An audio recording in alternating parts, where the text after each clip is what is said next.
నలుగురు కొడుకుల్ని అరెస్ట్ చేసి తీసుకెళ్లిపోవడంతో మహానారాయణ నిస్సహాయంగా చూస్తుంటారు.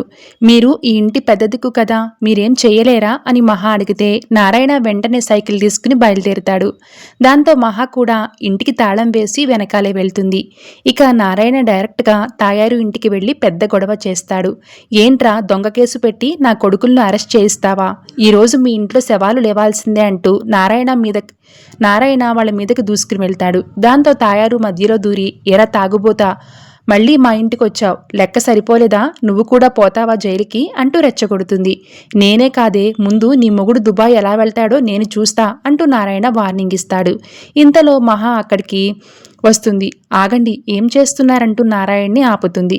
నువ్వెందుకు ఇక్కడికి వచ్చావమ్మా, ఇది డ్రైనేజీ లాంటి కొంప అంటాడు. అవునవును, మా ఇల్లు డ్రైనేజీ, నీ కొంప మాత్రం బృందావనం మరి అంటూ తాయారు సెటైర్లు వేస్తుంది. నారాయణ ఆవేశపడుతుంటే మహా పక్కకు తీసుకెళ్లి మాట్లాడుతుంది. చూడండి, ఇప్పుడు మీరు ఇక్కడ గొడవ చేస్తే కేసు ఇంకా బిగుసుకుంటుంది. వాళ్ళు రిలీజ్ కావడానికి టైం ఎక్కువ పడుతుంది. కొంచెం ఆవేశం తగ్గించుకోండని మహా అంటుంది. వీళ్ళకి భయపడ్డం ఏంటమ్మా, కేసు ఎలా వాపసు తీసుకోరో నేను చూస్తా అంటూ మైల్డ్లీ ఫైర్ అవుతూ ఉంటాడు నారాయణ. ఇక బయట ఇంత గొడవ జరుగుతూ ఉండడంతో కిటికీలో నుంచి చూసి గాయత్రి ఏడుస్తూ ఉంటుంది. అది గమనించిన మహా ఎవరూ చూడకుండా కిటికీ దగ్గరికి వెళ్ళి గాయత్రితో మాట్లాడుతుంది.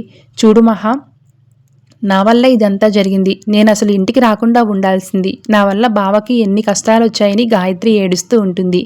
ఏడుస్తూ కూర్చుంటే పనులు జరగవు గాయత్రి, బయటికి రా, పోలీస్ స్టేషన్కి వెళ్ళి నిజం చెప్దాం, అప్పుడే పెద్ద వాళ్ళని రిలీజ్ చేస్తారని మహా అంటుంది.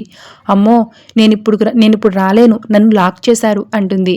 సరే అయితే నేను స్టేషన్కి వెళ్ళి ఫోన్ చేస్తాను, నువ్వు ఫోన్లో విషయం చెప్పు అంటుంది మహా. చెప్పు.